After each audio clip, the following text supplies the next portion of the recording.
Assalamualaikum warahmatullahi wabarakatuh.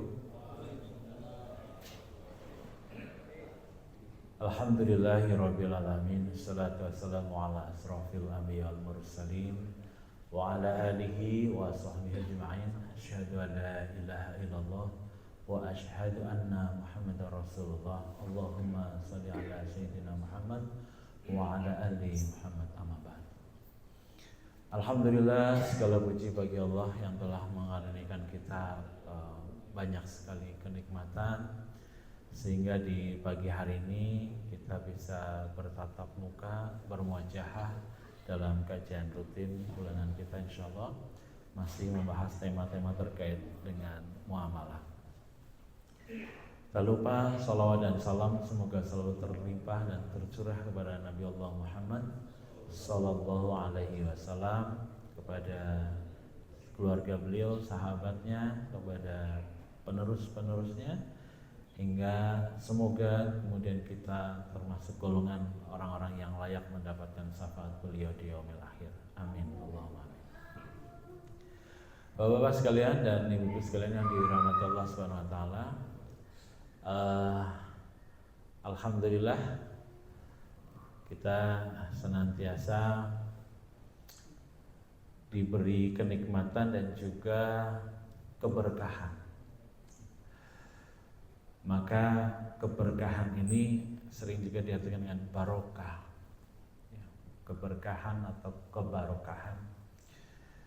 Barokah itu luar biasa, Bapak sekalian dan Ibu sekalian, bahwa para ulama sebagian mengartikan keberkahan itu sebagai ziyadatul khair, ya, bertambahnya kebaikan. Jadi sebenarnya mungkin misalkan biasanya dikaitkan dengan uang gitu ya, gaji misalkan. Ada orang yang gajinya hanya atau pendapatannya misalkan hanya 1 juta atau 2 juta dengan punya beberapa anak, tetapi karena barokah sehingga alhamdulillah bisa untuk sekolah anak-anaknya, tidak ada utang kemana-mana dan lain sebagainya. Hidupnya tentrem-tentrem saja. Itu kenapa? Karena Allah memberikan keberkahan terhadap hartanya, sehingga Allah menambahkan kebaikan. Mungkin karena keberkahan itu keluarga yang jadi sehat, jarang sakit, ya, tidak ada masalah apa yang kemudian membesar. Tetapi bisa jadi di satu sisi ada sebuah keluarga misalkan yang gajinya besar, ya, tetapi hidupnya rungsing, ya, penuh dengan masalah. Ya, mungkin anak-anaknya nakal, bahkan mungkin terjadi kenakalan remaja dan lain sebagainya, sakit-sakitan dan lain sebagainya. Jadi walaupun mungkin gaji 2 digit sekalipun, itu hampir setiap bulan juga tetap kurang dan merasa kurang. Nah, mungkin ini karena kurang barokah. Maka dari itu kita patut bersyukur dan mengharap keberkahan dari setiap rezeki yang kita dapat. Ada juga ulama lain, Imam Ibnu Hanbal itu menyampaikan terkait dengan barokah ini adalah tuzidukum fitoah. Jadi semua hal yang menjadikan kita lebih taat kepada Allah, maka itu disebut dengan barokah. Jadi barokah tidak hanya harta, tetapi semua hal. Misalkan kita punya pekerjaan itu menjadikan kita lebih taat pada Allah, maka pekerjaannya barokah. Kita mempunyai keluarganya menjadikan kita lebih taat pada Allah, maka keluarga itu barokah. Punya kendaraan, punya perabotan, punya segala macam yang menjadikan itu kita lebih taat kepada Allah, maka harta tersebut, kendaraan tersebut adalah kendaraan yang barokah. Ya, jadi beberapa ulama memang berbeda pendapat atau memaknainya secara berbeda. Tetapi intinya sama, keberkahan itu menambah kebaikan. Maka dari itu kita sering berdoa kalau orang salam kan, Assalamualaikum warahmatullahi wabarakatuh, kan begitu ya, wabarakatuh. Jadi sebenarnya didoakan terus kita untuk mendapatkan keberkahan dari Allah Subhanahu Wa Taala. Nah, tinggal nanti aplikasinya bagaimana. Tadi kalau menurut Imam Ibnu Hanbal, ya, keberkahan itu semua hal, ya, kemudian menjadikan kita lebih taat kepada Allah, itu berarti barokah. parameternya itu saja. Jadi kalau kita punya barang, punya harta, punya apapun, kok menjadikan kita lebih jauh dari Allah, maka bisa jadi itu bukan sesuatu yang barokah. Nah, Bapak dan Ibu sekalian yang dirahmati Allah Subhanahu wa taala, pada pagi hari ini saya ingin melanjutkan sedikit materi terkait dengan muamalah, yaitu bab selanjutnya terkait dengan utang atau dain ya. Di dalam fikih nanti dain ini utang secara umum. Nah, cabangnya itu cukup banyak, setidaknya nanti ada 3. Aplikasinya bagaimana? Nah, dain itu secara umum ya, itu adalah di dalam definisinya, al-dain huwa mayasbut fi dimati min mali bisababi yaqtadi yubutihi. Utang adalah apa-apa atau harta ya, yang tetap dalam tanggungan karena suatu sebab yang mengharuskan tetapnya utang. Jadi utang itu semua hal yang terkait dengan harta ya, apa-apa, berarti nanti ini sebabnya ada beberapa ya, yang kemudian tetap menjadi dalam tanggungan. Nah, itu secara umum terkait dengan utang. Kemudian sebab dari tetapan utang ini setidaknya ada 3. Yang pertama itu disebut dengan utang yang disebabkan karena pertukaran ya, itu diistilahkan dan muadalah ya. Contohnya adalah biasanya ini utang bisnis. Jadi misalkan pertukaran atau pembelian barang, tetapi di sana ada pembayaran yang tertunda. Misal beli mobil tapi secara kredit, itu berarti nanti disebutnya termasuk pertukaran yang muadalah. Ini termasuk kategori utang yang pertama, disebabkan karena sewa atau jual beli. Itu sebab yang pertama. Sebab yang kedua itu karena seseorang meminjam barang kemudian merusakkannya tidak sengaja ya. Itu istilahnya dengan itlaf. Misalkan kita pinjam mobil atau motor tetangga, kemudian kita bawa pergi, begitu di tengah jalan ternyata serempetan dengan orang lain, sehingga spionnya mungkin pecah gitu ya. Karena spionnya pecah, mau nggak mau kan kita harus mengganti ya. Nah, mengganti itu kan bisa jadi harus ada waktu jeda, misalkan harus ke bengkel dulu atau beli dulu spion yang baru dan lain sebagainya, sehingga dia ada jeda waktu. Nah, di situ termasuk kategorinya utang. Utang yang kedua itu disebabkan karena merusak atau merusak barang orang lain ya. Bisa sengaja tidak sengaja, masuknya nanti itlaf. Nah, utang yang ketiga itu karena seseorang meminjam uang kepada orang lain, itu yang disebut dengan qard ya. Qard itu yang kategorinya pinjaman. Jadi sebabnya itu karena proses pinjam meminjam. Harta ya di sini. Jadi tadi ada 3. Yang pertama adalah karena sebab jual beli atau sewa menyewa. Yang kedua karena sebab merusak barang orang lain. Yang ketiga adalah karena pinjam meminjam atau qard ya. Nah, kenapa ulama membedakan ini beberapa sebab ini? Karena nanti ternyata ada hukum-hukum yang kemudian berbeda pula ya mengikutinya. Nah, misalkan terkait dengan qard ya atau pinjaman ya.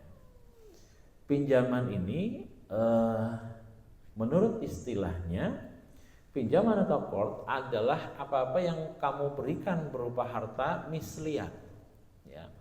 Harta yang semisal untuk dikembangkan, untuk dikembalikan kepadamu harta yang semisalnya pada masa yang akan datang. Apa itu harta misliyat atau barang misliyat? Barang misliyat adalah barang yang semisal. Menurut istilah adalah apa-apa yang didapati semisalnya di tempat umum ya. Kita waktu itu sudah membahas waktu jual beli ada barang misliyat ya. Barang sepertinya lowbat. Ada.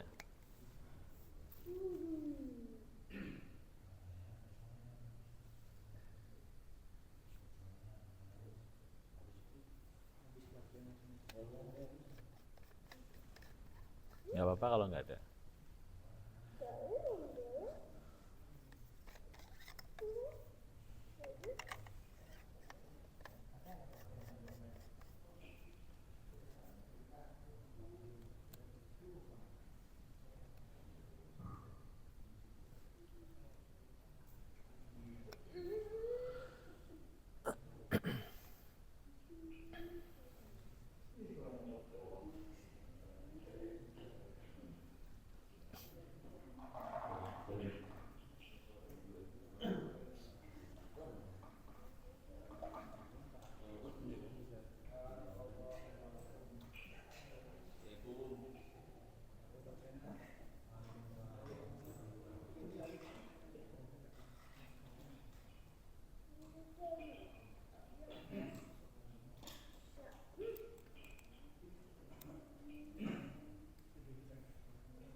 Ada.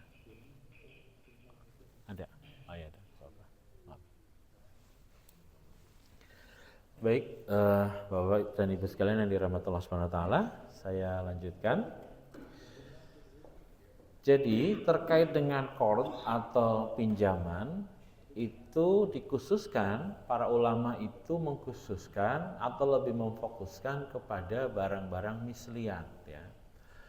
Barang misliat itu adalah barang yang secara umum biasanya dipahami sebagai sesuatu barang yang dapat ditakar, dihitung dan ditimbang. Atau secara barang itu secara umum diketahui secara bersama. Misal, barang misliat itu beras ya. Kita ketika menyatakan jual beli beras atau utang beras ya, kita paham oh beras seperti itu ya.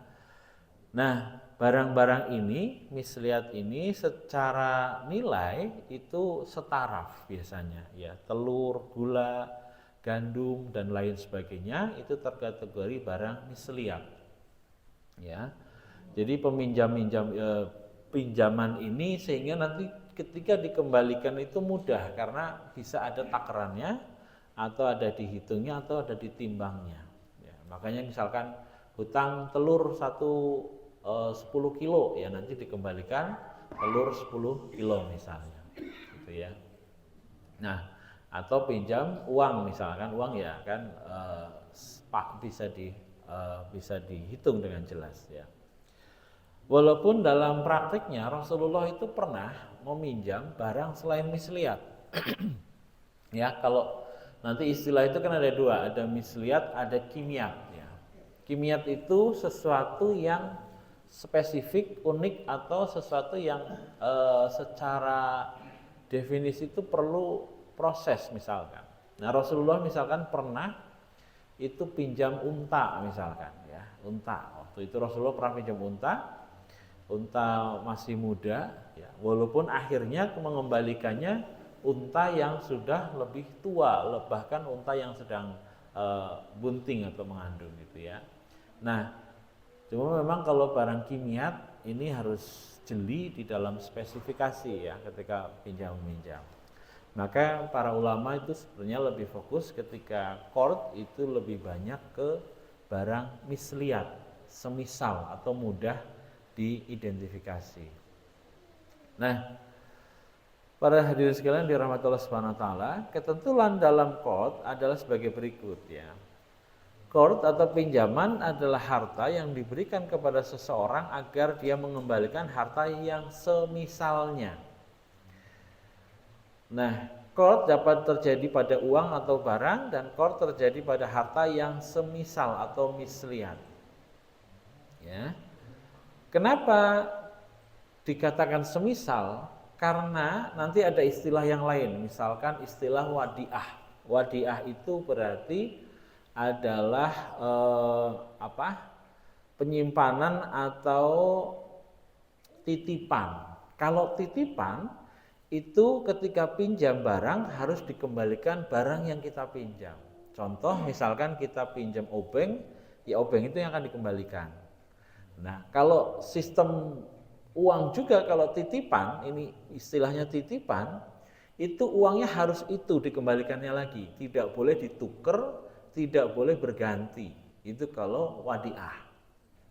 Ya, artinya kalau misalkan uangnya tadinya nitip uang 100 ribuan 5 lembar, ya harus nyampe uang itu 100 ribuan 5 lembar. Tidak boleh nanti nyampenya 50 ribuan 10 lembar misal. Walaupun sama-sama nilainya 500 ribu, tetapi karena titipan itu tidak boleh. Kalau nanti misalkan ada perubahan, itu akadnya jadi harus dirubah, bukan wadiah, bukan titipan, tetapi pinjaman, qard ya tadi. Dan itu boleh nanti dikembalikannya dalam bentuk yang semisal. Ya, semisal itu ya nggak harus sama, tetapi secara jumlah itu sama gitu. Nah, ini yang harus kita perhatikan detail terkait dengan akad-akad ini, karena setiap akad nanti punya implikasi yang beda-beda begitu ya. Nah, qard atau pinjaman tadi itu adalah harta yang pertama yang diberikan ke seseorang dalam harta yang semisal. Ya kalau semisal itu ya kalau nanti pinjam beras dikembalikan beras yang semisal gitu ya. Karena nggak mungkin beras yang pertama kali dipinjam akan dikembalikan yang itu, kan pasti sudah digunakan, mungkin sudah dimakan, sudah dimasak atau sudah dijual lagi atau apapun itu pasti tidak bisa yang dulu. Maka dikatakan sebagai barang yang semisal. Ya. Nah, qard itu bisa terjadi pada uang atau barang, dan kemudian yang terakhir qard itu adalah harta yang misliat ya atau semisal ya. Jadi kesimpulannya utang atau dain itu dapat dikategorikan memiliki kecukupan yang lebih umum dan lebih luas daripada pinjaman. Jadi antara utang dengan pinjam meminjam itu beda kalau di Islam. Utang itu sebagai dain itu secara umum ya, secara umum induknya gitu semuanya ada di situ masuk. Nah, kalau qard itu pinjam meminjam itu nanti salah satu bagiannya saja partnya gitu ya. Jadi istilahnya kalau misalkan ad-dain itu disebut kendaraan gitu misalkan. Kendaraan itu ad-dain. Nah, mobil itu misalkan qard, salah satu bagian dari salah satu kendaraan ya salah satu kendaraan itu adalah salah satu kendaraan tipenya adalah mobil misalkan. Jadi istilah utang atau ad-dain itu umum, besar. Sedangkan qard atau pinjaman itu adalah salah satu bagian dari itu ya. Nah, mengapa para ulama membedakan antara ad-dain dan qard? Karena nanti ada implikasi-implikasi yang berbeda ya. Kepentingan memahami beda antara ad-dain dan qard yang pertama adalah agar kita dapat memahami perbedaan hukum antara ad-dain dan qard. Hukum dain secara umum adalah boleh atau mubah, ya. Sedangkan hukum qard atau pinjam meminjam adalah mandub atau sunnah. Jadi pinjam meminjam itu aktivitas yang sebenarnya adalah sunnah.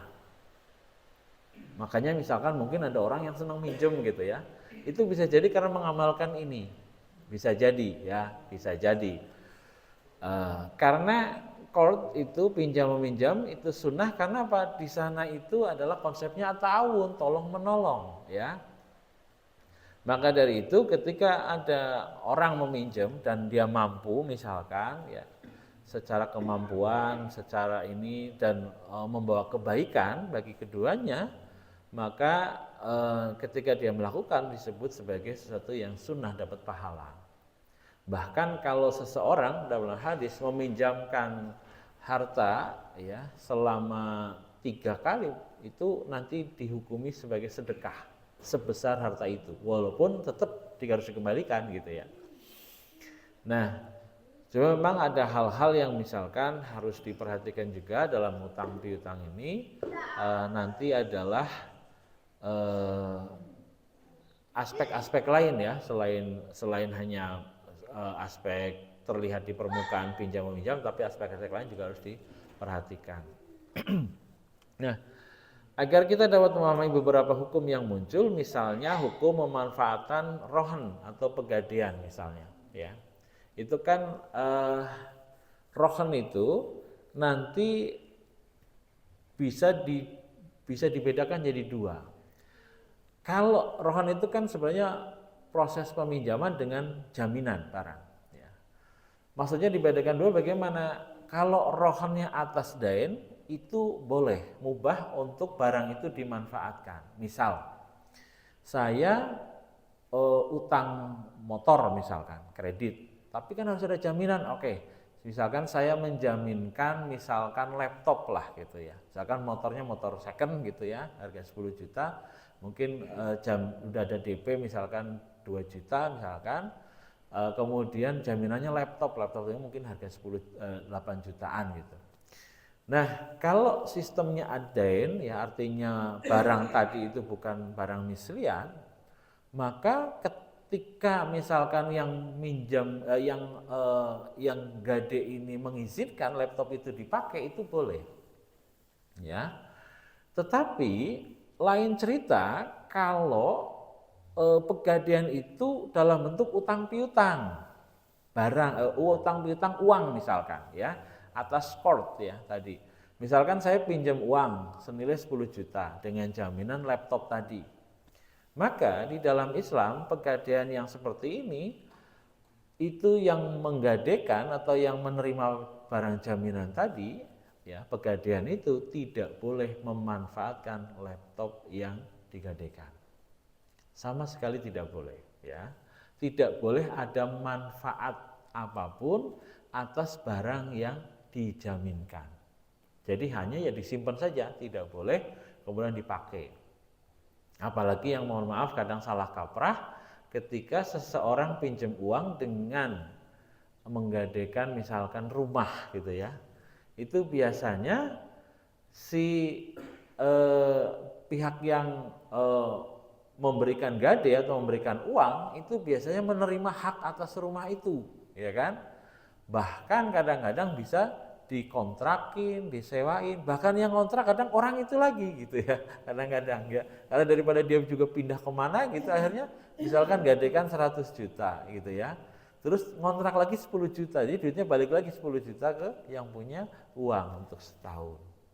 Nah ini di dalam Islam itu sesuatu yang tidak boleh. Jadi kalau barang gadaian karena pinjam-pinjam uang, itu tidak boleh dimanfaatkan. Artinya apa?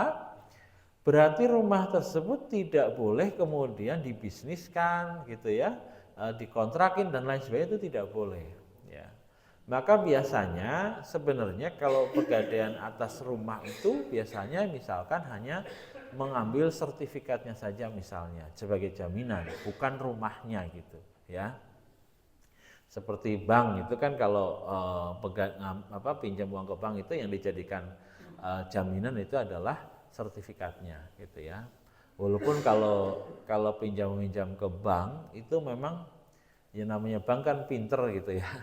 Ternyata saya pernah ngobrol dengan orang yang memang dia itu orang internal bank lah dulu sebagai auditor atau sebagai apa gitu di sana. Kalau ada orang pinjam uang ke bank, sertifikat itu langsung dirubah atas nama bank.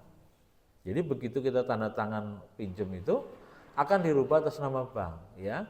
Dan kemudian nanti kalau kita nyicil sampai selesai baru dirubah lagi atas nama kita lagi dikembalikan. Makanya ketika ada masalah di tengah jalan, bank biasanya ya powernya kuat gitu ya, karena ternyata atas nama dari rumah tadi itu sudah diganti atas nama bank yang kita tanda tangani. Jadi mereka punya notaris internal mereka yang merubah-rubah itu. Nah, kembali lagi, jadi kenapa dibedakan antara adain dan al-qard ya? Qard itu pinjaman tadi. Ternyata karena punya efek yang berbeda. Kalau misalkan tadi terkait dengan pegadaian, kalau pegadaian yang terkait barang-barang yang bukan karena pinjaman, itu masih boleh dimanfaatkan, sedangkan kalau terkait dengan pinjam meminjam, itu tidak boleh ada manfaat yang didapat. Ya, sekalipun itu manfaat ya. Contoh misalkan juga kita nabung uang di bank gitu ya, misalkan kadang-kadang ada yang ngasih hadiah misalkan ya, diundi gitu ya, karena kita nabung misalkan dapat kulkas misalkan gitu ya. Nah, itu termasuk barang yang tidak boleh diambil karena itu adalah manfaat yang karena proses pinjam meminjam. Jadi walaupun kita nabung itu sebenarnya kita memberikan pinjaman kepada bank ya, bukan titipan, bukan wadiah murni. Karena kalau wadiah itu kan berarti uangnya itu kayak ditaruh di safety box ya, itu betul wadiah titipan kalau safety box ya, karena uang yang kita masukin ya nanti akan kita ambil lagi. Tapi kalau tabungan itu masuknya nanti court statusnya, status hukumnya atau pinjam meminjam. Nah, yang selanjutnya definisi pinjaman itu ada yang ketiga yaitu ariyah namanya. Ya, yaitu menyerahkan kepemilikan manfaat suatu benda dalam waktu tertentu tanpa imbalan ya. Itu ariyah nanti maksudnya, menyerahkan kepemilikan atau manfaat suatu benda dalam waktu tertentu tanpa imbalan ya. Misalkan hanya boleh pinjem pakai gitu ya, silahkan dipakai setahun nanti dikembalikan gitu. Atau misalkan punya rumah tidak dihuni terus kemudian ada saudara, ya udah silahkan dipakai aja rumah itu gitu ya, nanti kalau saya udah butuh mohon maaf harus pindah misalkan. Nah yang ketiga yaitu definisi titipan atau wadiah yang tadi ya. Secara syar'i wadiah menurut istilah syara adalah harta yang diserahkan kepada seseorang yang akan menjaganya tanpa imbalan ya. Dan tanpa imbalan ini artinya sesuatu tersebut itu harus utuh kalau wadiah ya. Kalau dia tadi misalkan uang, nitip uang, ya uangnya itu betul-betul harus sesuai, nggak boleh ditukar-tukar gitu ya misalkan ya. Kalau ditukar-tukar itu harus izin, harus dirubah akadnya dengan akad pinjam meminjam. Karena pinjam meminjam itu boleh ditukar walaupun tetap nilainya harus sama dikembalikannya ya. Jadi ini hati-hati juga terkait dengan harta titipan. Maka kalau misalkan di bank syariah misalkan ada istilah wadiah, itu istilah yang mungkin istilah perbankan gitu ya. Tabungan yang tanpa bunga itu biasanya kalau di bank syariah itu disebut wadiah. Ya, kita masih boleh menabung di bank itu tadi menggunakan mekanisme tanpa bunga ya atau wadiah. Kalau di bank syariah. Kalau di bank konvensional bagaimana? Kalau di bank konvensional tinggal kita minta untuk bunganya dinolkan, itu bisa ya. Jadi misalkan nanti kita hanya menandatangani satu lembar surat pernyataan bahwa nanti kita selama nabung itu tidak akan mendapatkan bunga ya. Itu dapat dan jadi setiap bulan nanti itu enggak ada bunga dinolkan biasanya ya. Itu BCA masih bisa, BNI bisa, beberapa bank besar juga bisa gitu. Sekarang sudah mudah. Kalau dulu memang harus diskusi dulu agak lama. Kalau sekarang mereka sudah paham juga gitu ya, itu dimudahkan gitu. Bapak sekalian yang dirahmati Allah Subhanahu Wa Taala, jadi ini di dalam muamalah itu tadi ada beberapa ketentuan-ketentuan terkait dengan utang secara umum, ya, dan kemudian ada sebab-sebab terjadinya utang ada 3 ya, karena jual beli barang, kemudian karena merusak barang, atau yang ketiga karena qard atau pinjam meminjam. Nah, secara hukum ini satu demi satu ini ada perbedaan-perbedaan implikasi hukum. Nah, sehingga ini yang kita harus kadang cermati, jangan sampai keliru atau berbeda akad tetapi maknanya beda. Baik, ini materi sebagai pembuka terkait dengan utang secara umum sudah secara umum ini yang perlu kami sampaikan. Kalau ada nanti waktu kita mungkin bisa diskusi atau tanya jawab, insya Allah sekitar berapa menit lagi? Masih lama ya, setengah jam ya. Tapi memang di luar juga hujan, mungkin bisa lebih lama. Ya silakan kalau ada yang mau ditanyakan pada Bapak sekalian. Bagus, silakan. Ya, mangga, Pak. Ya, silakan.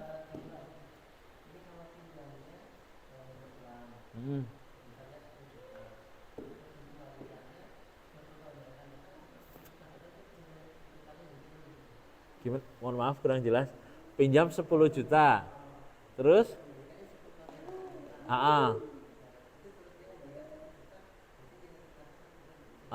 Secara nilai uang tersebut kan turun gitu ya.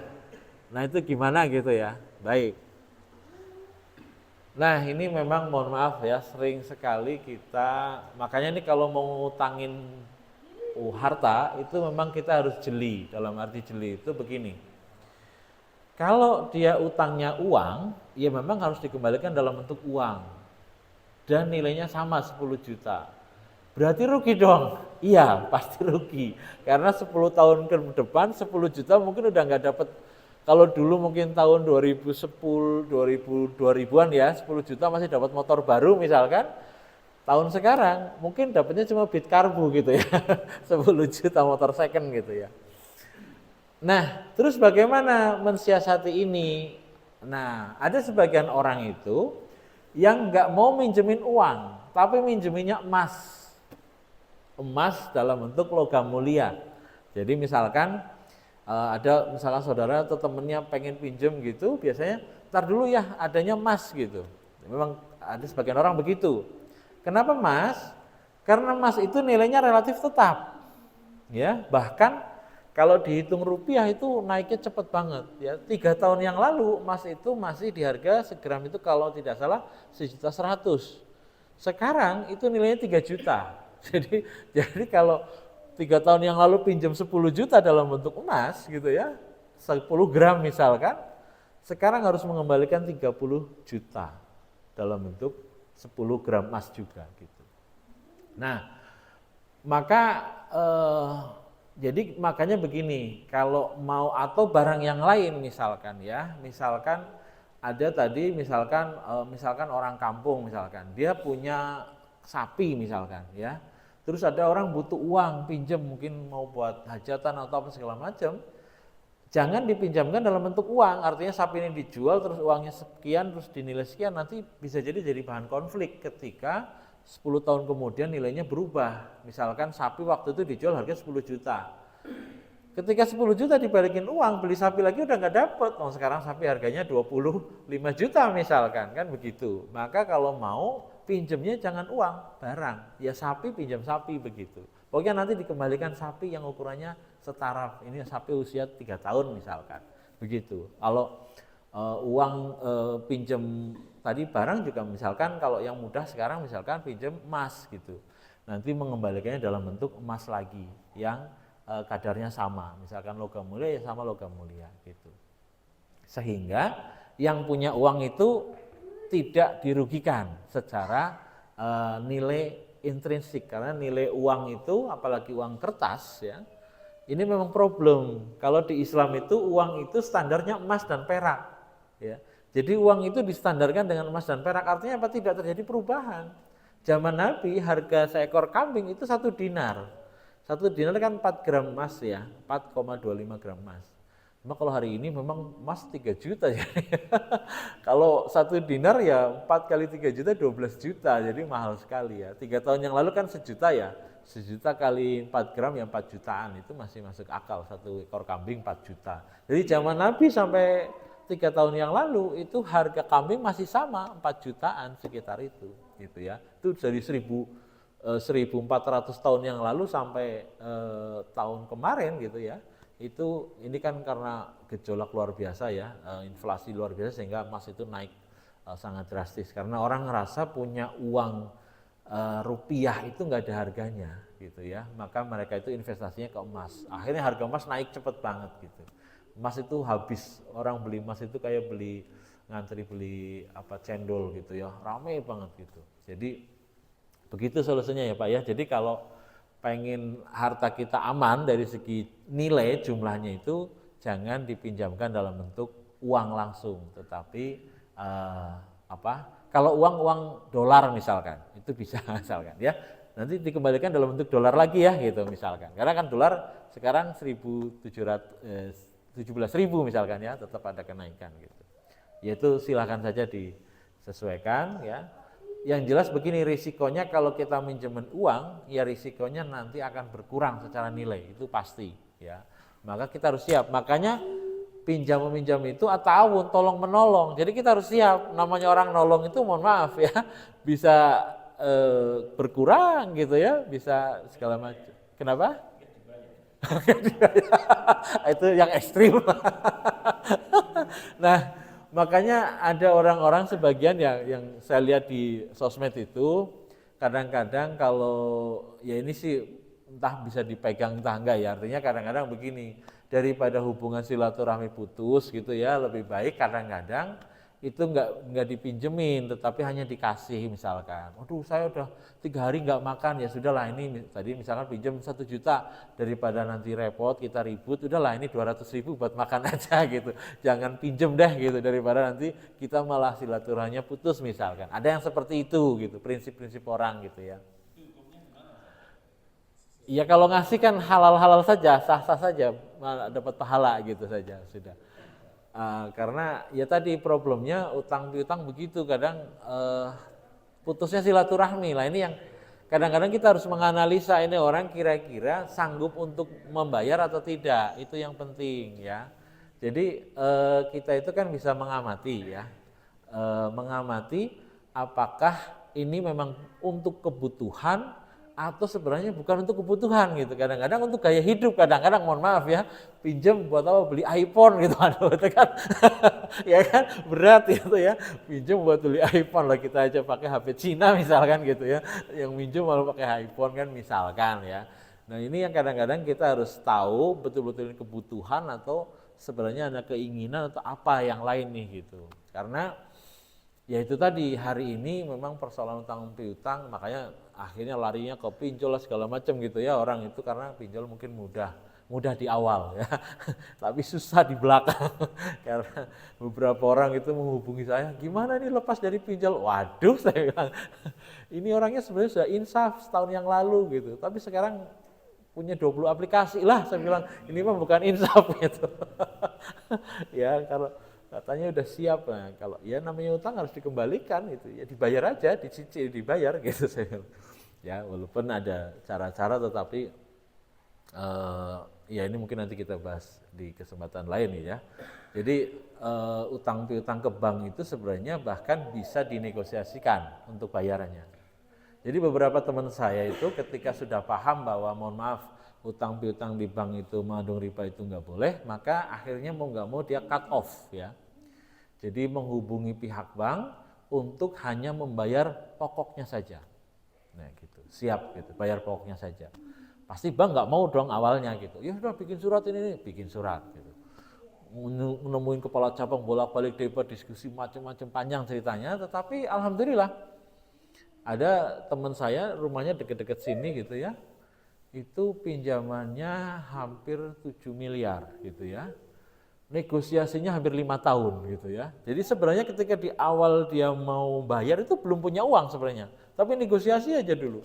Karena dia niat sudah paham bahwa pinjam-pinjam itu nggak boleh, harus di stop, maka dia nggak mau bayar cicilannya.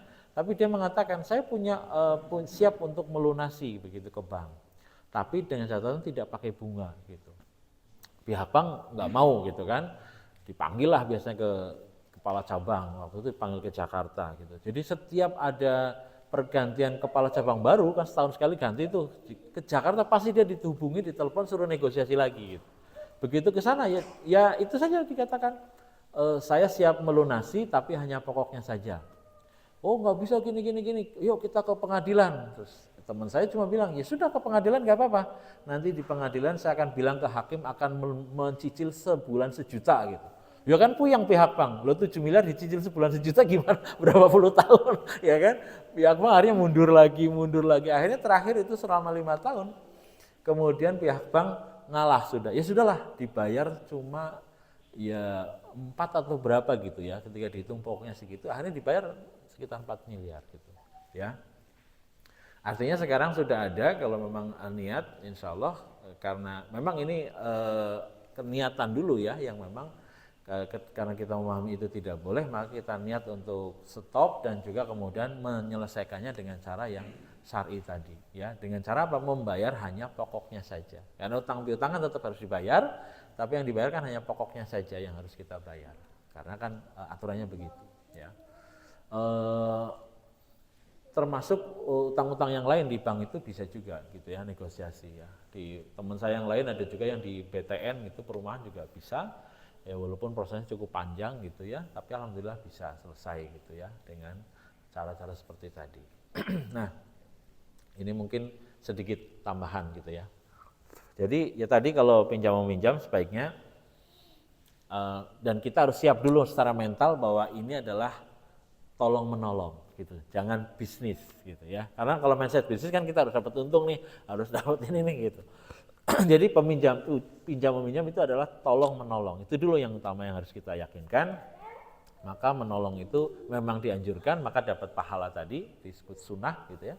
Karena Nabi pun beberapa kali utang ke orang lain, bahkan sempat pernah menggadaikan baju perangnya itu ke orang Yahudi bahkan. Jadi ya ini memang dalilnya ada dan boleh dilakukan gitu, bukan suatu yang tidak boleh, cuma nanti cara-caranya dan aturannya itu yang kemudian harus disesuaikan. Mungkin itu nggih Pak? Iya. Boleh silakan.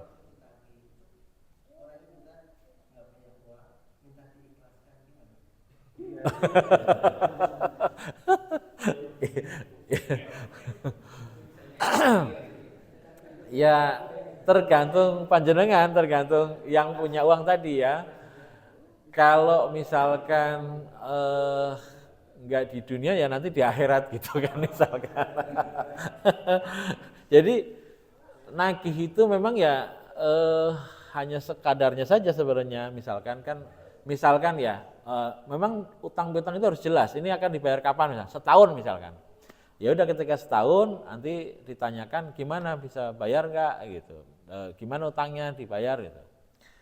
Tetapi kalau misalkan dia tadi bisa bilangnya seperti itu segala macam, jadi tergantung kita. Kalau kita ikhlas, siap, ya itu jadi pahala besar buat kita gitu ya, karena sedekah sebesar itu ya. Misalkan 10 juta misalkan, sedekah kan keren gitu ya, ke masjid. Tapi nggak masalah kalau ikhlas ya. Tapi kalau misalkan kita nggak ikhlas ya bilang ya, mohon maaf tetap harus dibayar gitu saja ya, walaupun kita mungkin nggak harus nagih-nagih, itu nggak usah misalkan ya, hanya mungkin ngingetin sesekali gitu saja, mungkin setahun sekali diingetin masih punya utang ya gitu aja. Ya tapi kalau kita berbesar hati ngikhlasin ya itu alhamdulillah gitu ya.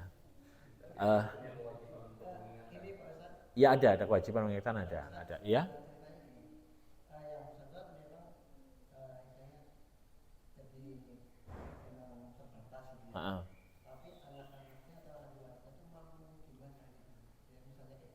Nah, makanya tadi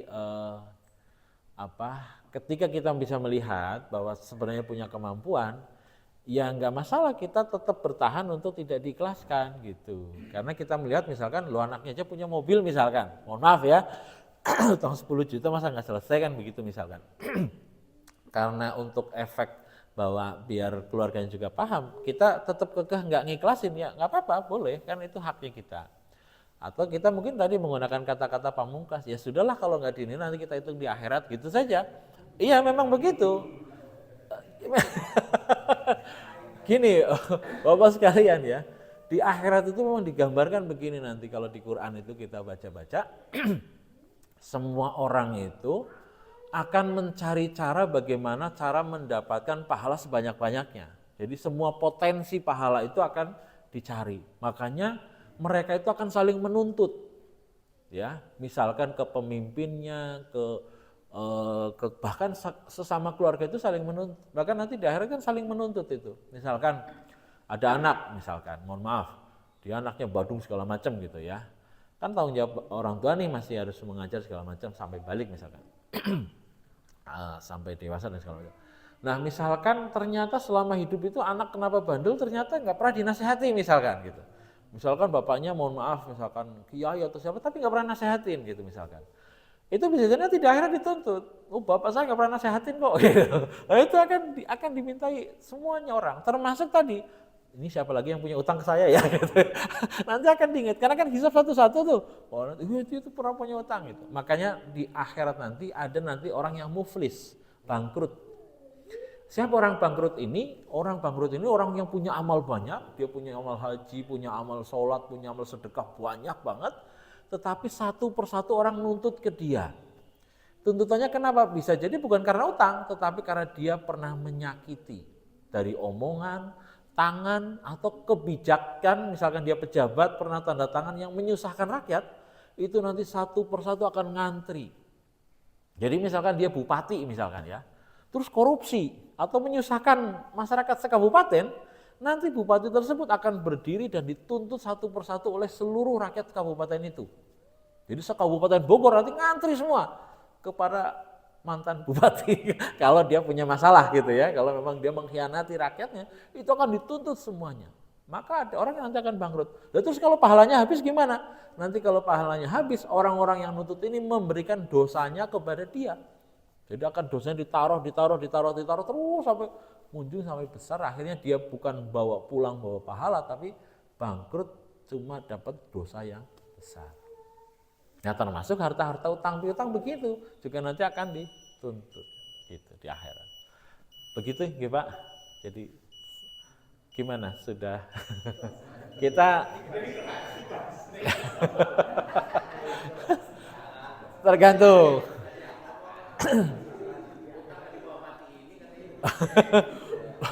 Jadi kadang memang orang salah kaprah, utang nggak dibawa mati, kata siapa gitu ya, dibawa mati. Jadi ada orang bilang udah mati masalah selesai, kata siapa, nanti di akhirat malah masalah lebih besar lagi. Cuma kita nggak ngelihatnya aja kan begitu ya. Pasti ditanya bagi tetangga gini-gini apa kamu ikhlas kan? Dia punya kunci seperti itu, padahal dalam hati kita yang bersangkutan. Ya. Kita perlu hubungin ahli warisnya kan? Betul. Iya itu makanya ya itulah kadang-kadang makanya ahli waris itu memang harus tahu juga ini punya utang apa enggak dan segala macam gitu ya. Kemarin di Madura soalnya ada yang rame, jadi orang mau dimakamin, di stop, dicegat. Mayat ini nggak boleh dimakamin sebelum, karena gini keluarganya udah ada indikasi nggak mau tanggung jawab. Jadi udah ditagih sebelumnya, sebulan sebelumnya, yang suaminya segala macam, ini kan perempuan, suaminya segala macam itu ngerasa itu utangnya dia gitu loh. Jadi udah nggak mau tanggung jawab. Jadi akhirnya si yang punya uang ini begitu mau dimakamin ribut dia di depan jenazahnya, di stop, nggak boleh dimakamin dulu sebelum siapa nih yang mau nanggung utangnya gitu. Setelah mediasi terus akhirnya keluarganya siap nanggung ya akhirnya diperbolehkan. Ya ini sah-sah saja sebagai orang yang memang punya hak untuk menuntut ya. Begitu ya. Baik, moga-moga nanti kita bisa ketemu lagi di edisi selanjutnya, nanti kita bisa diskusi lebih panjang lagi karena ini sudah masuk waktu ini ya, sholat ini syuruk. Mari kita tutup bersama dengan bacaan hamdalah dan kafaratul majelis. Alhamdulillahirabbil alamin. Subhanakallahumma wa bihamdik asyhadu an la ilaha illa anta astaghfiruka wa atubu ilaik. Billahi taufiq wal hidayah. Assalamualaikum warahmatullahi wabarakatuh.